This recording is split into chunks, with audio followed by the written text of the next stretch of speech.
Hello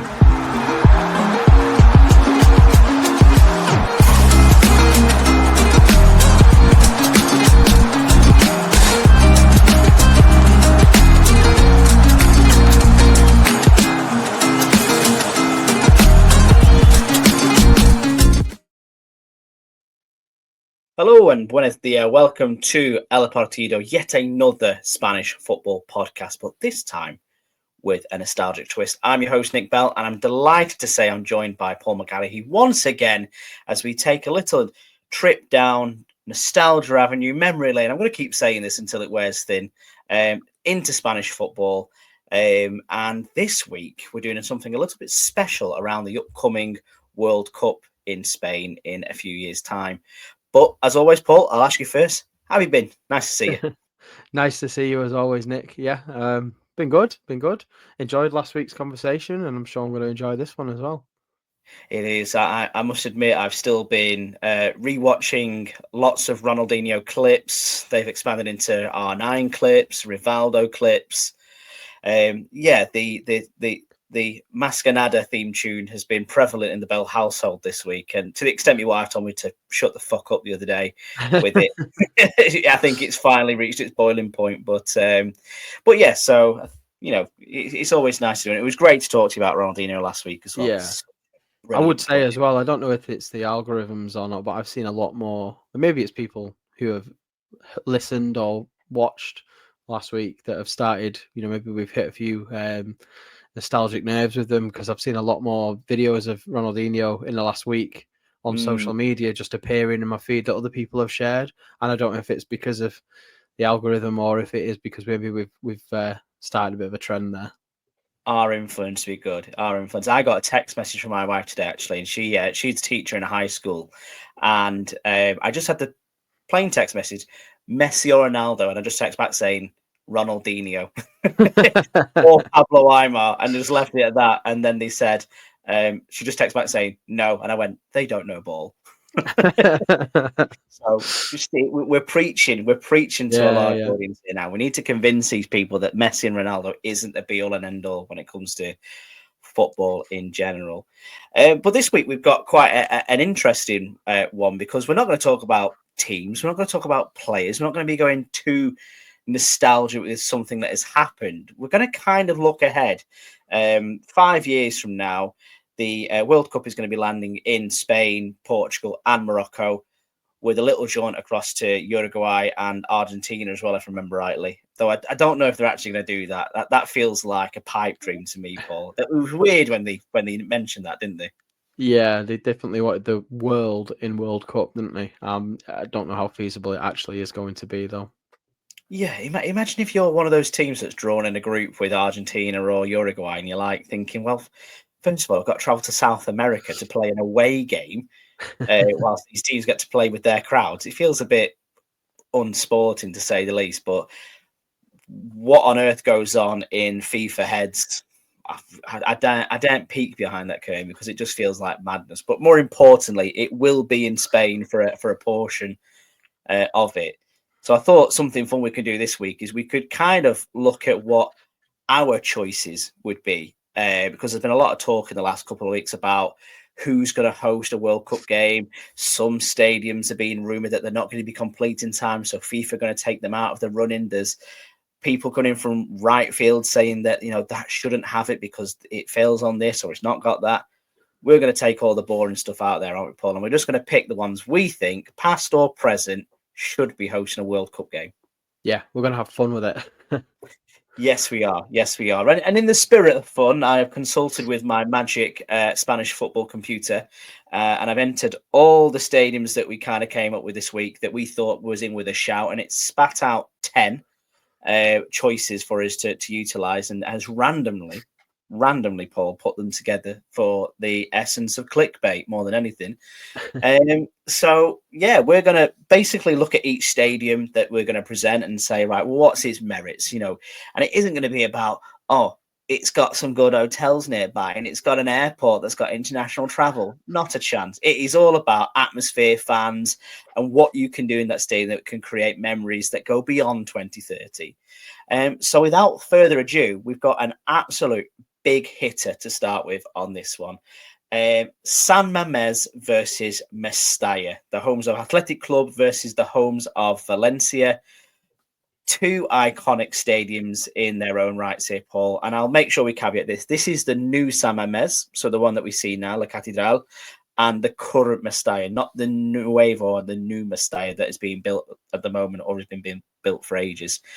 I suppose I open the floor, Paul. You know, these are two colossal places, aren't they, of football heritage, of some of the best things you've ever seen. Yeah, what an opening face-off this is. This is like getting, you know, Brazil versus Argentina in the opening game of the tournament, isn't it, really, I think? Yes. It'd be sad to leave one of these two out, I'd say. But the supercomputer's done the draw, so we've got to roll with it, haven't we?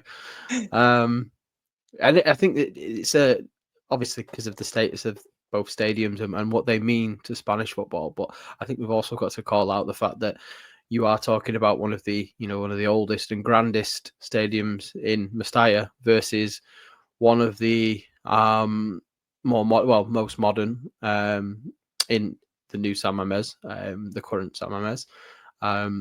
Both beautiful in their own way. A clash of vintage stadia versus modern stadia.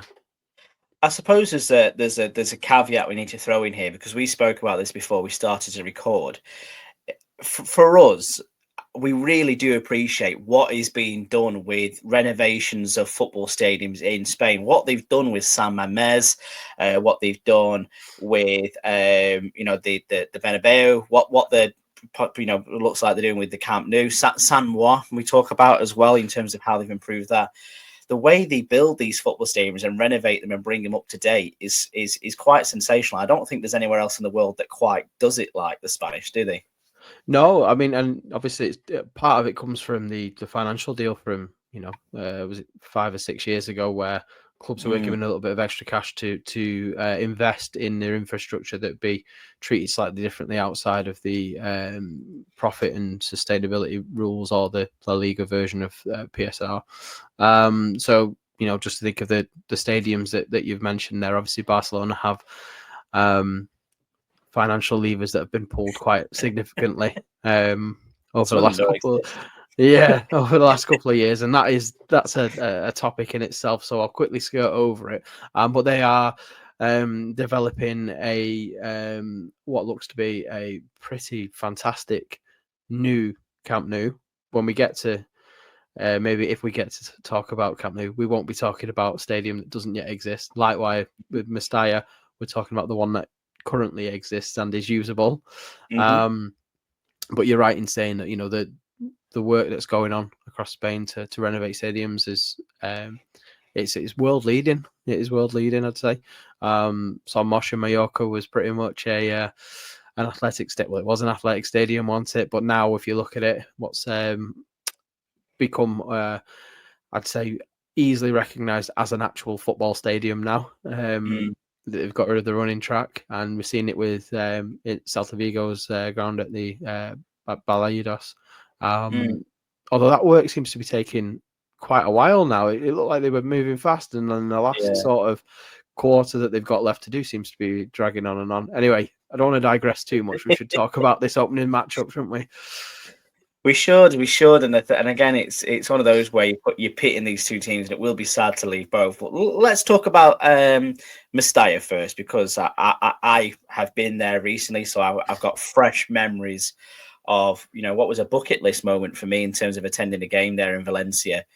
And it's not just the impressive nature of the stadium, the vertigo inducing tears that you can get there, the spectacular views you get. It's the fact that it's still nestled well within its barrio of Mestalla, and the atmosphere you get around that you get on a match day as well. That's something that I would say, especially with a lot of these new stadiums that are appearing up, you do lose that essence, because you've got to clear a lot of room to be able to develop these stadiums, aren't they? So I think that goes in Mestalla's favour there. I think also as well the way that it's been sort of like added onto. So like you say, we've got this new wonderful way of renovating stadiums, which is great, but you can clearly see when you go to a Mestalla that the old stadium, the previous stadium, is very much still there, and they've just built these stanchions around it, but you can still touch the one that was built there in the early, 20th century, maybe even the latter part of the 19th century. I think there's character in that, and that's the thing I think that goes for Mestalla for me on this one. It's got the character, hasn't it? Yeah, absolutely. That fact that it is, you said it's in the barrio, and it's the closeness of the streets around it adds to it. The steep banking of the stands, so it was in its current form. It was most like its current form. It was open in 1923. So what we're in 2025. So it's 102 years old. Still got a capacity of just short of 50,000. It's 48 or 49,000, isn't it? But it was for a long time. It was where the Spanish national team would play a lot of their games as well. Hosted numerous games at the 1982 World Cup and the 1992 Olympics. It wasn't it? As well, I think some games were played there. It's central to being, surrounded by tall residential buildings. I think adds to the atmosphere and the build-up that you've experienced only a few weeks ago when you were there, before a match, and it always looks impressive.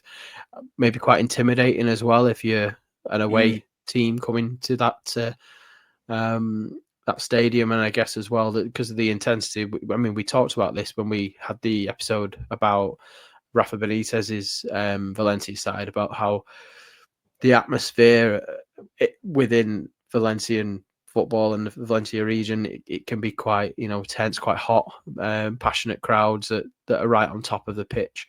So it's a stadium to cherish, I think, as well, isn't it? And we don't know how long it'll be that Valencia will still be playing there before the new one eventually opens. Be more like 20 years in the making, won't it? But it's been a long time coming. Yeah, the version that we're talking about, the current version, is certainly a contender, isn't it? I just think for me, you look at that straight when you've already alluded to it being over 40,000. I think for over 40,000 is the yardstick you need to be able to host a World Cup game. So first and foremost, it's straight in there. It's just, for me, I don't understand why they would want to remove themselves from there. I get the logistics of things and stuff like that, but where the new Mestalla is, it's out of the way. It's difficult to get to. They're going to have to build like a new train line or something like that to it to get there. But, Mestalla for me just has a majesty about it. But the same could be said for San Mamés, because what Athletic Club have managed to do there, which so many other clubs with improved or new stadiums have failed to do, is keep that atmosphere in there, haven't they? You go to Athletic Club and you know that you're in a game. The crowd are on top of you, and they call it La Catedral. Its chorus that it has amongst it is just some of the finest you'll get in the world. I believe that's the stadium they're going to try and build for Manchester United as well, to an extent, maybe without the trident crap, but it's a blueprint, isn't it, for be able to create an atmosphere from next to nothing. And it's done in a way that there's quite a lot of these modern stadiums that you see across Europe, really, where they've all got this kind of this bowl design, and then it's just whatever the outside is kind of the dressing that makes it look different. But I think the way that San Mamés has been built, because this was opened in 2013, it's one of those arguably few modern stadium designs that still kind of looks like it's got its own unique feel to it, and that is largely down to the way that the fans are within the ground as well. But I think you got to give credit to the architects there as well. It is an impressive stadium. It's one of the more aesthetically pleasing ones that you'll see, and a design that's not too dissimilar to the Emirates in a way, and Benfica's ground as well. I can't remember the name of Benfica's ground. Oh, is it the Estadios of World Cup or something like that, if I remember rightly? Something like that, yeah. In the sense that it's got the sort of the peaks and troughs with the seating, but to look at. It's got the same level roof and a nice curved outside to it. But it's also what it's got in its favour, similar to Leinster, is its location as well. Very close to the neighbourhood around there, and yeah, just a special stadium of the new ones. Very, very special. And I suppose as well, I mentioned that the some of the famous fixtures that Mestalla had hosted with World Cups in the past. So San Mamés didn't get the chance to host any of Euro 2020 because of COVID. So it would be nice for it to make it onto the world stage in a World Cup. I want to say as well, did San Mamés get to have a game at the 82 World Cup as well? I was going back over the posters for this, in terms of, like, say, having World Cup football in Bilbao. Yeah. And I again, I probably should have researched this before I came on, but I can't remember seeing anything that was suggested it did. I don't think it did, and I think that might be. I've been guessing, but I'm just thinking of the time. It may be for political reasons that it didn't. Yeah, I know that's that. what I thought. I know that one that people often forget was a host in the 82 World Cup is Elche, which I'll be honest with you, when we were discussing stadiums, that wasn't one that either of us mentioned, but Elche was a host in 82. But I can't recall the original San Mamés being one of the host stadia. I've got it down here. I'm just looking at it now. So I think San Mamés was included. Yeah. So that's my There we go. We should have checked that. We sound like we haven't done any research, which is not true. but I think it was only for a handful. But I don't remember seeing the poster for it. That's where my mistake comes from. But yeah, just even looking at these 1982 stadiums, as you've already mentioned, there's only going to be 10 for 2030. There was 17 stadiums used in Spain for 82. Including Elche, including A Coruña, Zaragoza, Oviedo, and Valladolid as well, and Alicante, which we've not even thought about the Jose Rico Perez at all in this. But I think to go back to the original question before we move on to the next one, San Mamés over the Mestalla. I would go Mestalla on this one. I get that San Mamés is special. I get that Bilbao is a great football city, but I just think World Cup football at Mestalla is just it fits. It's perfect. Yeah. I also think it's really important to have a stadium from the Basque Country at the tournament, and I would argue that San Mamés is the best stadium in the Basque Country, although Anoeta is not far behind. But I think El Sadar. El Sadar, yeah, and Iparua. Yeah, more unique, to come on.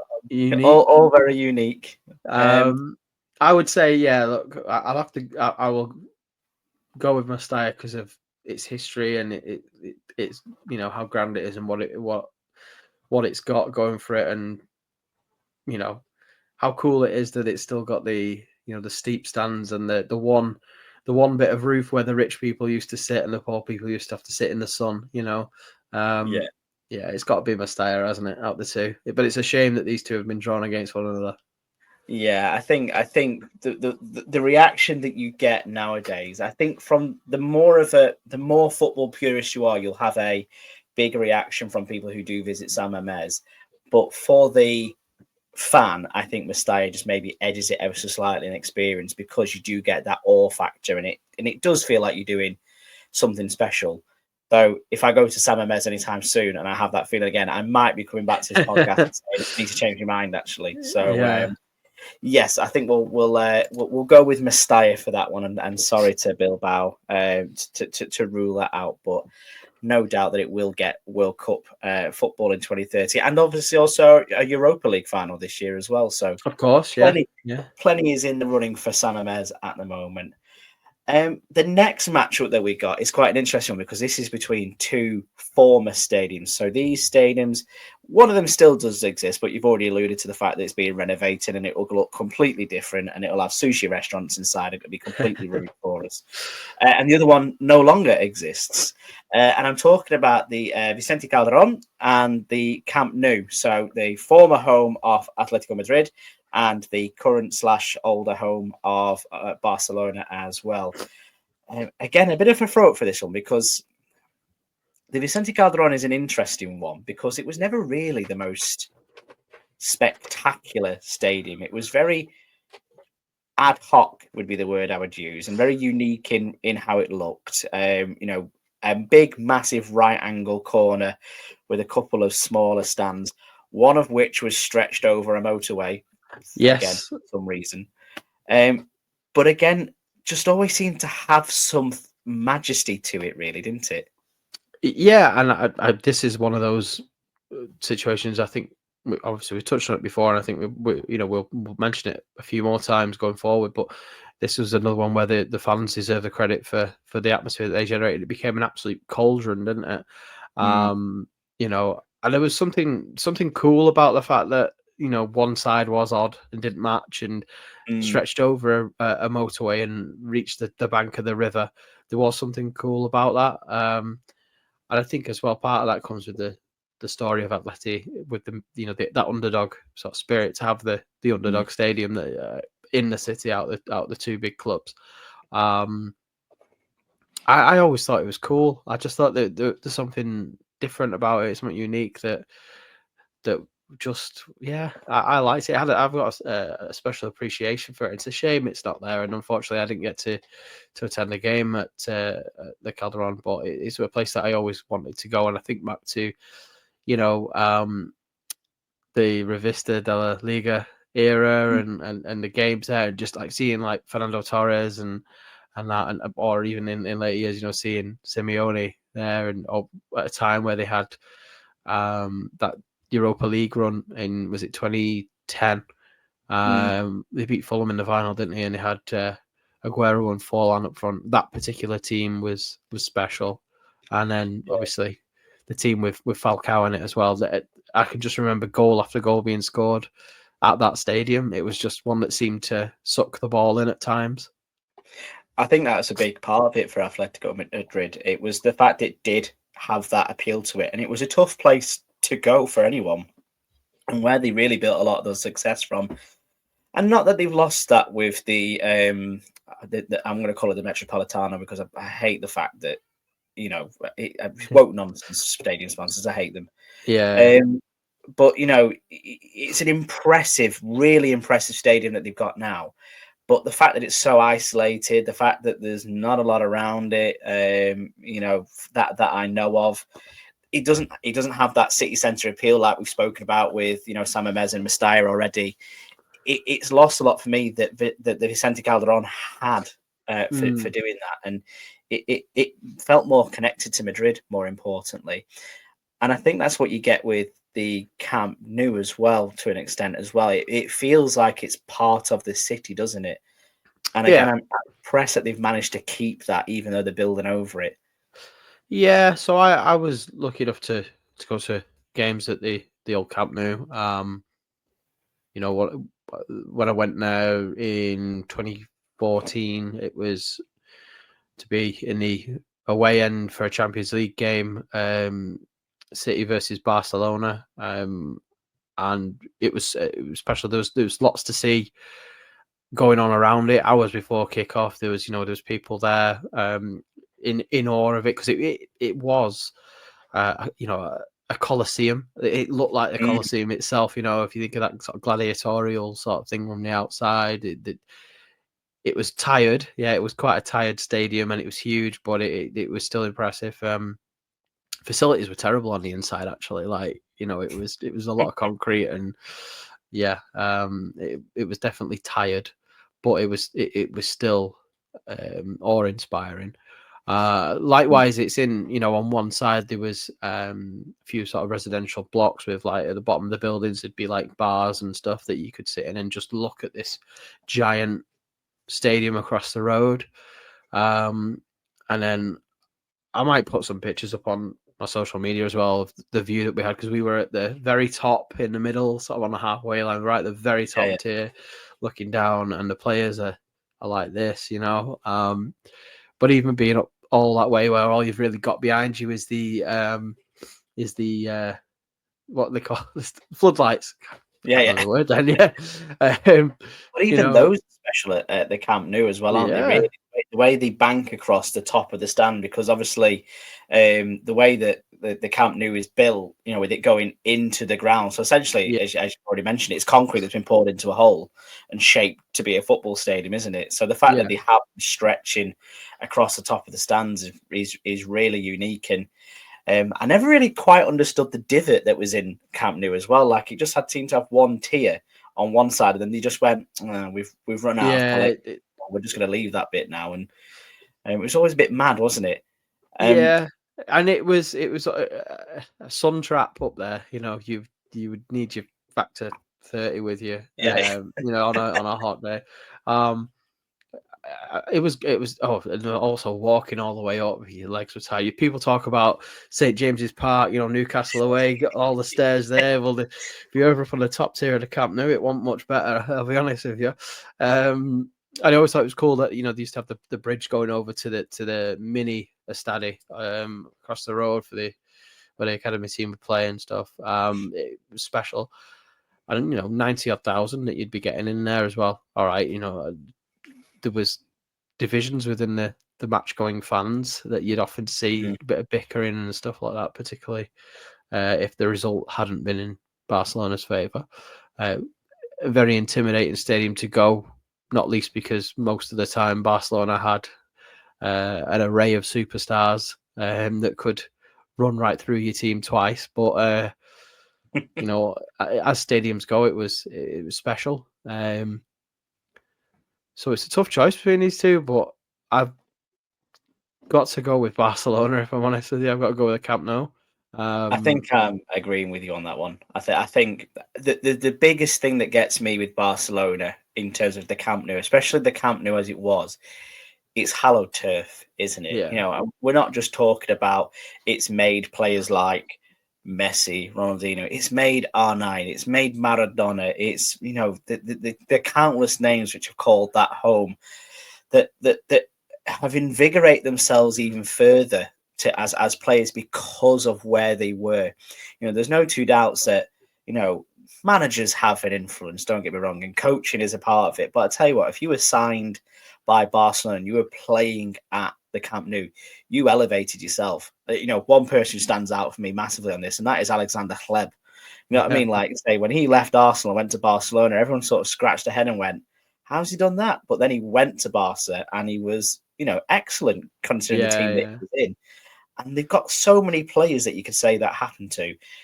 Gerard Piqué, for one, you know, Van Bronckhorst. The list is endless in terms of players that you would say would be decent players, but took it up a notch when they went to Barcelona because of where they were.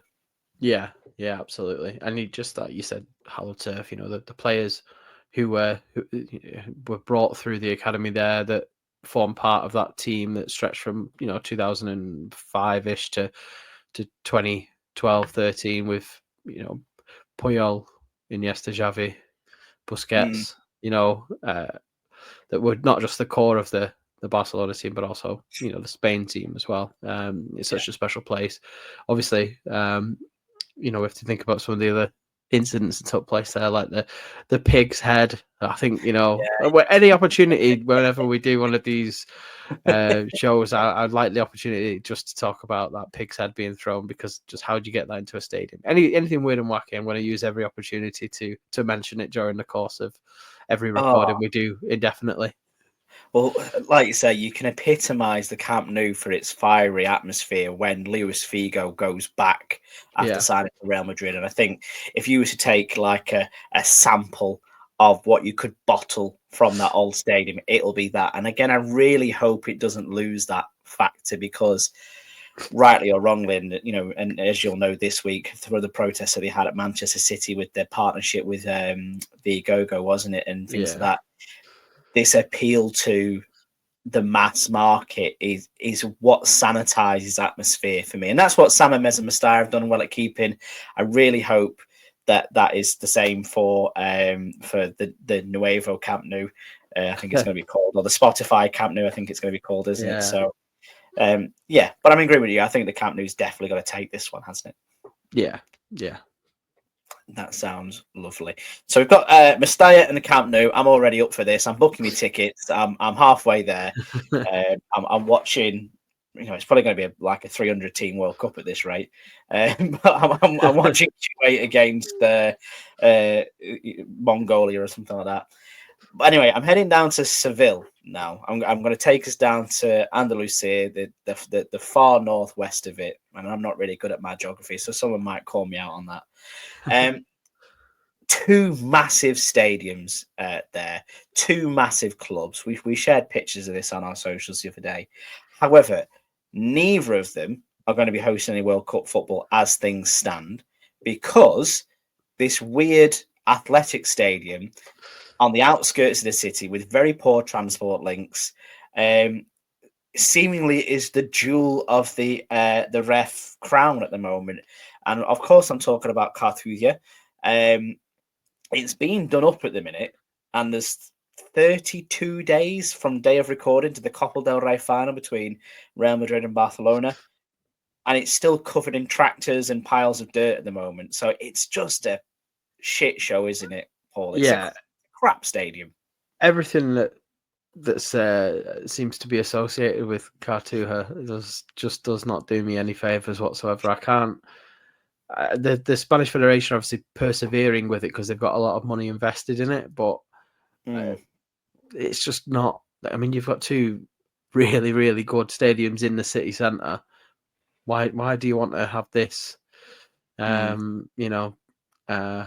This poor excuse of one that's on an island in the middle of the river. To be where you host some of your most important games if you're the federation. Unfortunately, it's money talks, isn't it? So, So as you say, we won't be entertaining La Cartuja, because we'll be looking at the Benito Villamarin and the Ramon Sachez-Pizjuan. I've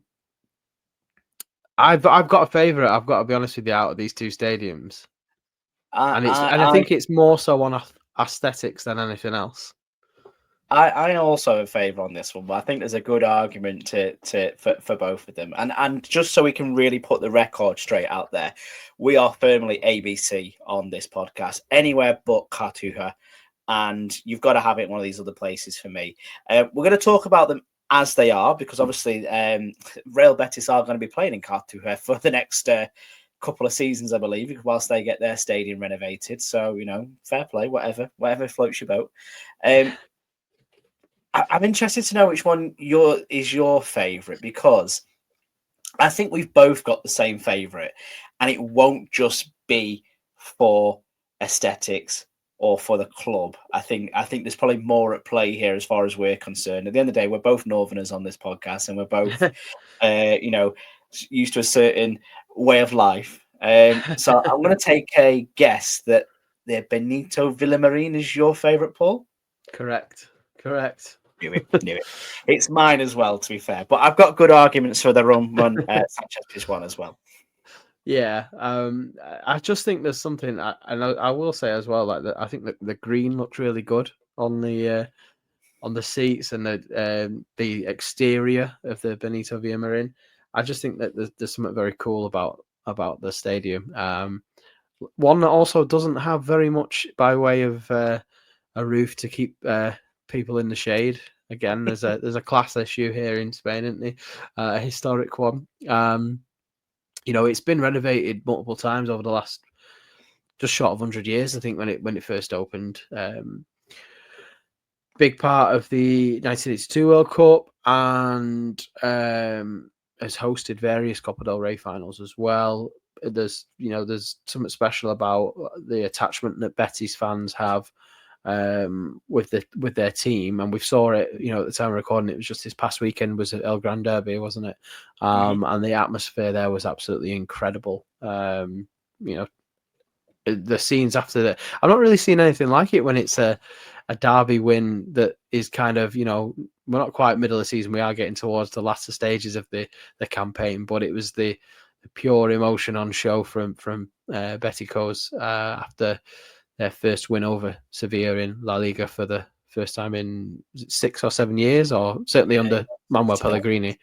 And you could see how close the fans are to the pitch there, and the flags and everything. Just an amazing atmosphere, and it was like that, a party atmosphere for 99% of the game as well, I'd say. So it's a special stadium, a lot of history.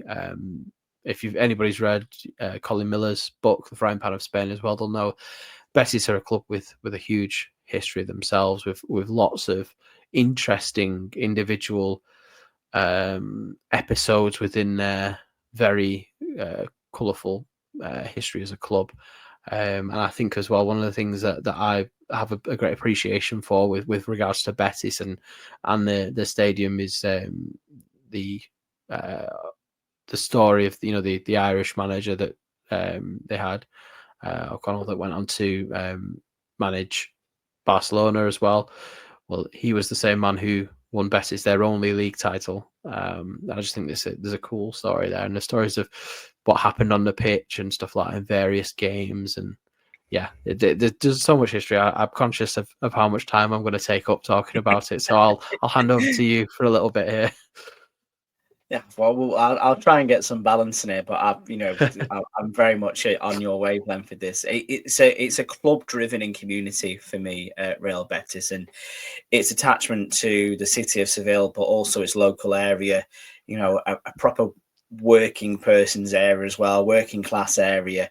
You can put it down to being on the same levels as a Goodison Park, for example, in terms of what it means to a community, to an area. And it's kind of got a couple of the features as far as the stadium's concerned that we've spoken about, with the Mestalla, with the Camp Nou, with the Vicente Calderon. It's kind of like a bit of a cannibalization of all three of those things, with the way that it's mismatched and it's steep, and the amount of people you can actually fill in there. I believe it is the bigger of the two stadiums in Seville, if I remember rightly. Yeah, is it just over 60,000, isn't it?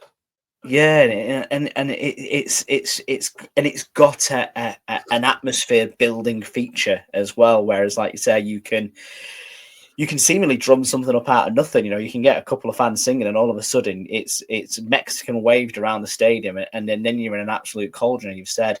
I also really appreciate the annual teddy bear throwing from the pitches as well. No pigs' heads at Real Betis, just teddy bears for the local children's hospital, but they must collect thousands when they do that. But like saying, in the sakeness of balance, the Roman Sachez-Pizjuan as well is also an excellent stadium. Really, really central, really, really beautiful, a proper sun trap as well, which is what if it has a World Cup faring fan, is probably something what we'd quite like.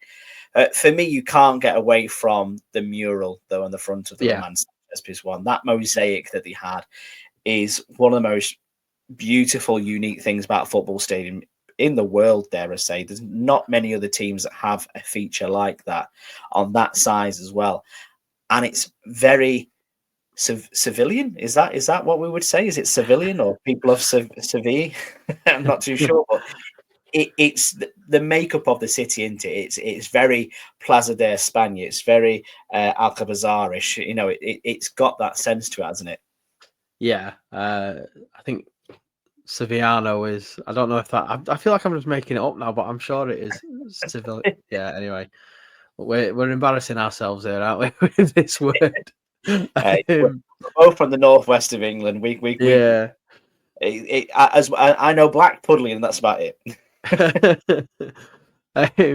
You're right though, that it's more of it's like a tapestry with the artwork on the outside, isn't it? And it's the you could spend hours looking at it, because each element of it has got a particular meaning as well, and the club Sevilla's history in European competition is well documented as well on the exterior of the stadium, and in a unique way. If it wasn't for the fact that the Benito Villamarin was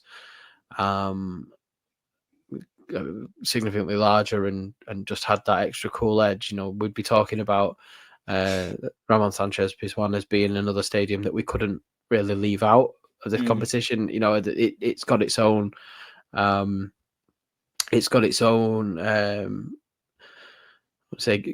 grandiose. I don't know if that's the right word though. Not really. Yeah. We're not the best with our vocabulary on here tonight, are we? But I think you're right though. In comparison between the two, if you look at Seville as a city and the way that its architecture works and the way that they've got these multiple grand buildings, whether it is the palace, whether it is the cathedral, whether it is the Plaza de España, the Roman Sachez-Pizjuan for me fits more into the look of Seville.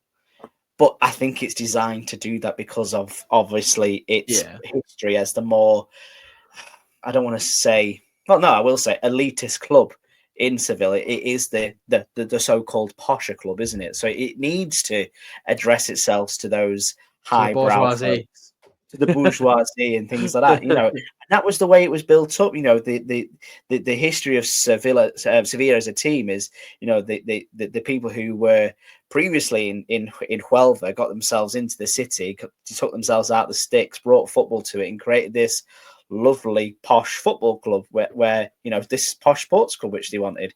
So it's entrenched in that, and I think that's what lends the Roman Sachez-Pizjuan to be in that way. And when they do improve it, and they will remodel it in line with every other Spanish football stadium, it will go that next level, sort of like what we expect Stamford Bridge to go to, or the mad stuff they've done with Craven Cottage because of where it sits and the area it's in. You know what I mean? Like they're talking swimming pools and things like that. It just seems mental. But I think that's where Sevilla Stadium loses it to Real Betis for me, because it doesn't feel as much about the football as Real Betis does. Yeah, it's not to say that, we're not knocking the Ramon Sachez-Pizjuan in any kind of way. It's just that the Benito Villamarin is just that little bit cooler for all of the above. And I'm on the side of the workers, so I'll be going with I'll be sticking with Betis. So absolutely. And anyway, either which way, it's all ABC. Anywhere but Cartuja. Like you say, both stadiums are fantastic, but Betis for me is edging this one. So the Benito Villamarin joins the Camp Nou and the Mestalla on this list. And like I say, I'm already enjoying this one. This next pairing is quite an interesting head-to-head for us here, Paul, because we both picked one of these each for our own reasons. It is the Nuevo Colombino, the home of Recreativa de Huelva, and Ipurua, the home of Eibar. So you picked the latter, was on your list. It didn't really appear on mine.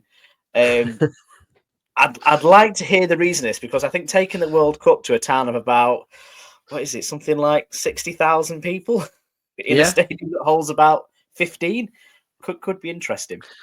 Well, honestly, I just thought that this is great. You want to be close to the global stars and see if some of the best teams in the world can really do it in tough conditions. Ipurua is a tough place to go. It turns boys into men. Its location is beautiful and also down to earth. I think it'd be fantastic to see, a yellow blazing Brazil team with their dark blue shorts running around chasing after, I don't know, Italy or who else, with these historic teams, Argentina and even Spain, in a tiny 12K stadium. I think with people watching on the balconies of the two tower blocks that overlook the roof of the stadium, I think that's absolutely fantastic for a World Cup. It shows that football is still for the people, which it goes against everything that the people at FIFA would want. But I think it'd be great for banter, There's another stadium that I think when we come to the wild card bit, which, spoiler, we've got a bit of a wild card suggestion going on there. There's another stadium that I'd be very much, for a similar reason, be thinking actually. But no, I think Iparua would be fantastic for a World Cup game for everybody who could actually get a ticket for it, and all those watching on the balcony of the flats next to it as well. That'd be a great point, actually, because the ballot for this stadium would be, it'd be like borderline exclusive, to be fair. You probably won't actually get that many fans in there beyond the sponsors, especially the way that Gio Infantino hands out tickets willy-nilly. But it would drive up allegedly. But it would drive up the Airbnb value of the apartments overlooking Iparua, because, why not? You've got a bird's eye view of the stadium of what's going on, plus your own facilities, which would be great.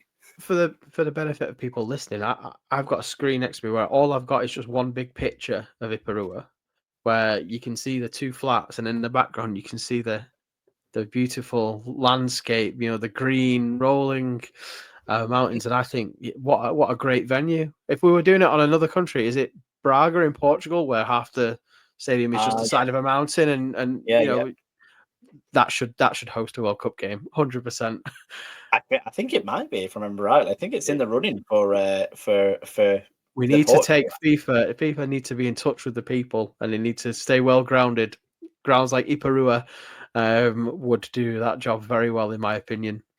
Also, very good close to transport links, because the train line does run at the back of Iparua as well. So, Gio, if you're listening, it's all about moving the people around. We don't need massive airports. We just need 2 platform train stations in Eibar, and they'll be able to service for it. So they wouldn't even need to be very long trains, would they? With a crowd of 12k, it's not going to be a lot of people. And Eibar, famously not a touristy town as well either. So I think maybe a few hotels maybe need to be sprung up in support of it. But I'm almost sold on Iparua there. But I'm going to try and rescue this with Nueva Colombino, more from a sentimental value, because if we are bringing the World Cup to Spain, it's only fair, Paul, that we play at the stadium of the grandfather of Spanish football. Now, I'm sure people who've listened to this podcast before, or even slightly aware of Spanish football, Recreativo de Huelva, the birthplace of Spanish football, and it was the Estadio Colombino that was the original stadium there. That I would love to play them there. However, there was no seats. It was just like a Greek amphitheatre of a stadium, wasn't it, in the end, where you just turned up to watch eventually. But the Nuevo Colombino is actually quite a lovely stadium, set up on the the side of the river there, and close to the Atlantic Ocean. It must get a nice breeze as well, so it'd be climate controlled. Obviously it's quite hot down in that part of the world, but I just think there's something maybe unique about playing in the Abuelo of Spanish football. Yeah, there is something special about it, having the sea so close to it. The fact that it does have a large stand with a roof on it. It is kind of like a miniature Ramon Sachez-Pizjuan, in the sense that there's posh people seats with a big roof to keep them out of the sun, and then there's some small tiers with no covering above it. I do like the history of it, and paying homage to the roots of football within Spain. And I do like the fact that it's right next to the ocean. I think it's a bit too nice, compared to Iparua. I think it's a bit too nice. Yeah, I was going to say, is it too much? Is it too much glamour in comparison that Phil Foden and there's Harry Kane get to turn up there and they'd look around and say, they don't have this in Munich. They'd be too comfortable, wouldn't they? They'd be too comfortable, too relaxed. I think, to be fair, as much as I enjoy the sentiment, I'm an emotional man at the best of times. As much as I enjoy the sentiment of them playing at the home of Spanish football, and let's not forget that Reca get quite forgotten about in the grand scheme of things. They've not been the most successful side in their history either, and when they did up sticks from Huelva to Seville. That's when football really boomed, and they kind of got left behind. But I think I'm sold on Iperua here. I think I'm sold on the story of being able to watch it from somebody's balcony. You just imagine being sat next to, some lovely old Basque man who's just sold me a ticket to watch it for £2,000, and I'm watching the World Cup semi-final. Yeah, it'd be incredible, wouldn't it? And when you think about all of the TV equipment and everything like that that's got to go in, you've got to have a balcony for the media and everything like that to take the seats out. You're probably only talking about 6,000 actual fans, and most of them will have been people who are given tickets for being, corporate. So it is it would be the most exclusive World Cup match ever. So I'm sold. So now we're going with Mestalla, the old Camp Nou, the Benito Villamarín, and Iperua are nailed on for World Cup hosting venues. And we're going to send the email on after this to Gio and say, look, we've had to think about this. We've had a discussion.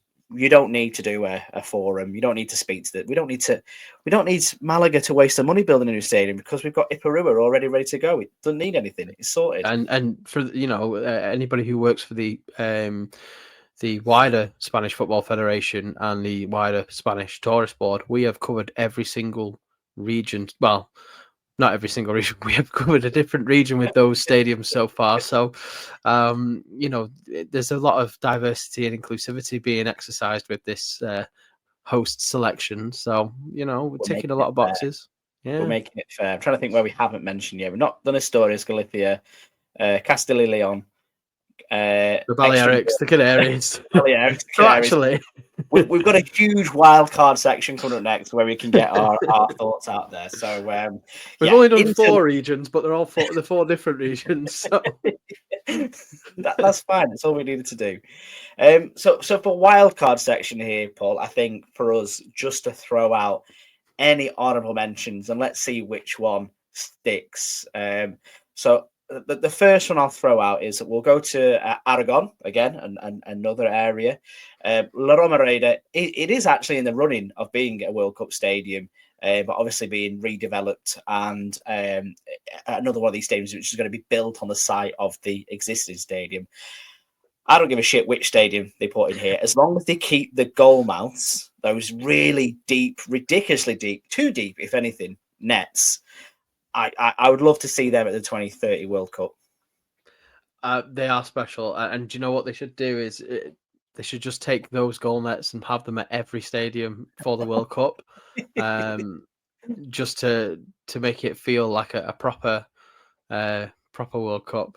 Do you reckon you could fit those goal nets at Iperua? All right, maybe not Iperua. Without cutting out the first 3 rows of this. Yeah. Although that would just reduce capacity even further and thus make the tickets all the more exclusive. The most exclusive match on earth. Yeah. You think about that, what you'd be charging per ticket, you'd set all sorts of records. Oh, you would. And I quite enjoyed that one, to be fair. Yeah. So I tell you what, we'll take that as a true wild card. La Romareda goal nets at every stadium at the 2030 World Cup. That's decided everywhere it's going to be. It's a requirement. It's a requirement. It is a requirement. Yeah. A requirement to host. You don't need 40,000 seats. You need La Romareda goal nets at every stadium. I like it. Yeah. Any other wild card mentions from your side, Paul? So I've got 2 that I would like to mention actually. For a similar reason to me mentioning Iperua, you have to mention Vallecas, where there's no running water in some of the toilets. I would like to see Infantino and friends tackle that. Although, whether or not they wash their hands is nobody knows that anyway. So I think you should probably take that bit out. If we've got anybody working on post-production, we should maybe remove that comment. But otherwise, let's continue. I'd be interested to see how Vallecas does its ticketing because that's part of the glamour. If you want a season ticket at Vallecas, you cannot just go online and simply buy one anymore. You can't just buy a ticket. You've got to go to the stadium. You've got to tread the streets of Vallecas to go and get one. So that is part of the that's part of the fan experience. You know, Yes, I just quite like that idea, actually. You immerse yourself not just in football, but in culture yes. And and can you and imagine tread. the FIFA men in suits queuing up For 8 outside hours for their to corporate ticket. Like, I thought this was free. be Did I see that? greeted with the No, no. same warmth and hospitality that every other person who's ever queued up at Vallecas is greeted with. That is, Absolutely.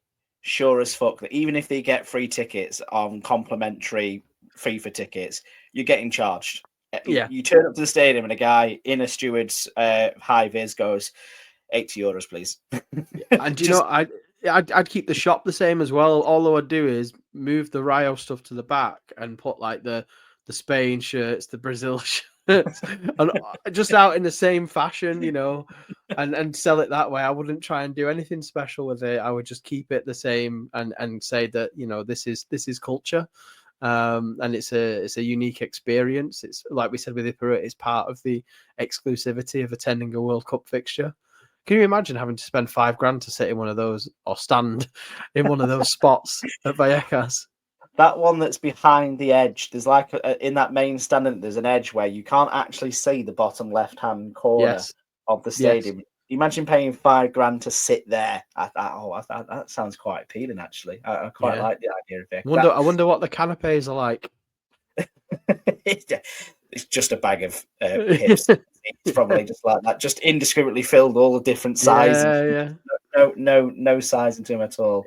I like that one. I think that might actually get up there. To be fair, I'm trying to think of some other ones. So we've got some honorable mentions in terms of like other stadiums. You know, you've got to mention Riazor. You know, Well, yeah, that was my other one was Riazor, right on the beach. That one is, you know, you'd have some players potentially if once they got, you know, red carded or subbed off, they'd just walk and sit on the beach, wouldn't they? You know, it'd be it'd also be it would be a proper rock and roll World Cup. This, it could you be, know, and you'd love the Brazilians at the Riazor as well, because they warming could up on be. the beach, Oh, that yeah, they'd be out there, and pre-match you warm up.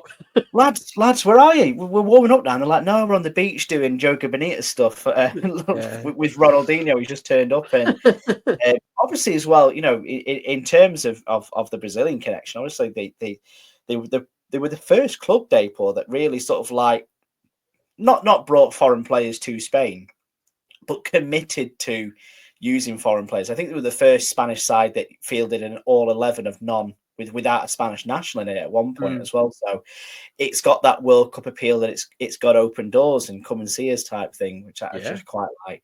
You probably can't mention Riazor without, we've already mentioned it, the Abanca Baledos.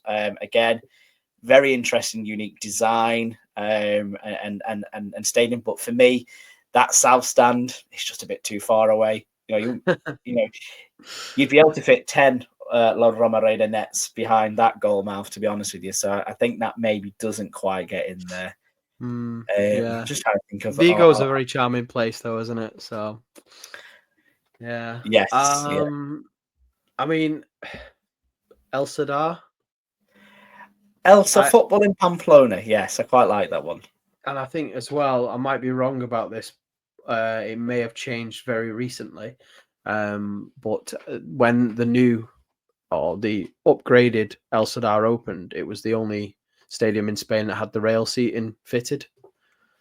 Safe standing, yeah. Yeah, and I think the World Cup needs that. You know, that could be a late shout in there. Actually, imagine that safe standing at the World Cup. Yeah, dreams, that isn't it? I'm going to throw in La Rosaleda because I'm contractually obliged to do so. Obviously, it's getting a new La Rosaleda, so the plans are to build on top of the thing. But there's something unique about La Rosaleda in a brutalist way, a bit like a Preston bus station. You know, you look at it and you think it shouldn't work, but it does. So I think that'd be good. And obviously football, you know, in the sunshine, Costa del Sol, Malaga being, you know, by the sea, a city by the ocean is always quite nice, isn't it? absolutely, and it is a very special ground. I do think you may have just taken some value off the cost of the stadium by comparing it to a Preston bus stop. Although you have just added a lot of value to, you know, the real estate in Preston. So Hey, it's a Grade 2 listed building now, my friend. It's a work of art. I actually think I saw it in a magazine the other week. Some London architect absolutely waxing lyrical over it. I'm thinking, have you actually been to see it? It's not that good. Yeah. Obviously, it's hosted a Spanish national team games relatively recently, actually, hasn't it? So, you know, and that went down well. And, you know, it's a nice part of the world, isn't it? So, Yes, definitely. But I think for the wild card there, I am going to side with you on Vallecas. I think we needed a Madrid stadium, and yes. there are plenty to choose from in Madrid. Like not just obviously the obvious ones like the Santiago Bernabeu, the Metropolitano. You've got Butarque, you've got the Coliseum, you've got Alcorcon, Fuenlabrada.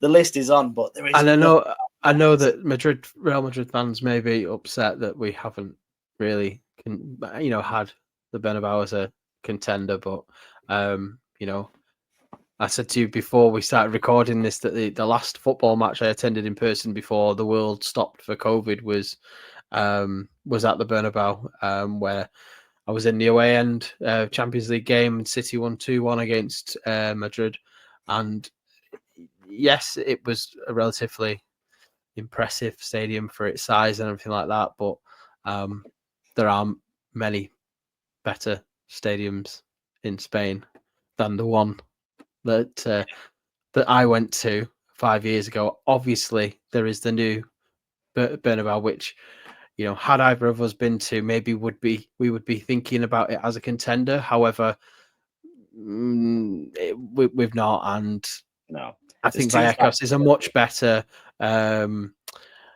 host and would add a lot more of an educational experience for the FIFA folk if that was chosen over the Bernabeu. They would be too much at home at the Bernabeu. They need reality at Vallecas. There is nothing more that says more World Cup than actually appreciating where you've come from before you go to Vallecas, which is probably great. For me, two things ruined the most recently updated version of the Santiago Bernabeu. One, that someone took a picture from the outside of it and said it looks like an air fryer. I can't unsee that now. And the second one is that the other week they announced that they'd opened up a specialist sushi restaurant, and I don't mind sushi. I don't go out my way to go eat it. It's a Trafford Centre visit thing, maybe at a push. But the fact that it's now got its own dedicated restaurant inside it for sushi, football's gone. Game's gone with that. Nobody's going to football for a sushi, or sushi and a bit of football. Those two things are usually, they are exclusively, different. Yeah, you've got raw fish and raw emotion. The Venn diagram just doesn't work. But so that's why we've not picked that one. But Vallecas in Madrid joining Mestalla, the old Camp Nou, the Benito Villamarín, Iparrua. I'll tell you what, I'm booking my tickets as soon as we get off this phone call, Paul.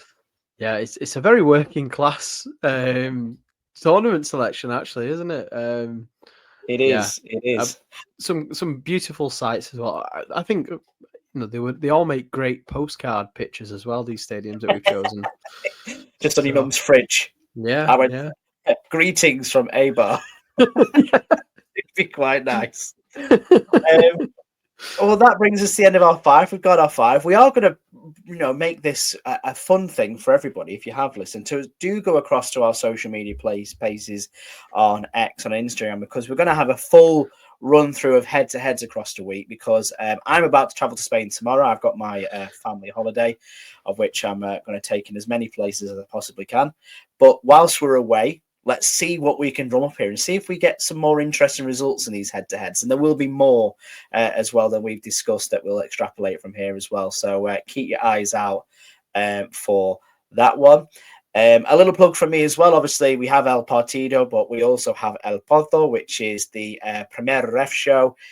Absolutely flying at the minute. I don't know if I told you, but we ended up on Cadena Ser, which is like the biggest radio station in Spain. someone had spotted that 2 guys from England were talking about 3rd division Spanish football and just said, "This is insane," and it just blew up, which was absolutely brilliant. lovely. But that's great for, if you want to learn more about the Spanish 3rd tier and what Merida are up to nowadays, or Ceuta seems to be the word on everybody's lips at the moment as well, which is quite good. So do go check that out on this feed as well, which is always nice. But yeah, I will say thank you to you, Paul. It's been an absolute pleasure once again. I'll miss you next week. Like I said, we won't do, but we've got a very special episode to come back to potentially. So keep your eyes peeled on that one. Yeah, absolutely. Enjoy your holiday. You've earned it, and Spain. So you're bound to have a good time. And like you say, I'd be interested to know if there's any stadiums that other people think we've missed, and whether or not they agree with us. So looking forward to see what the results are like on social media over the next week or two to keep us going until the podcast returns.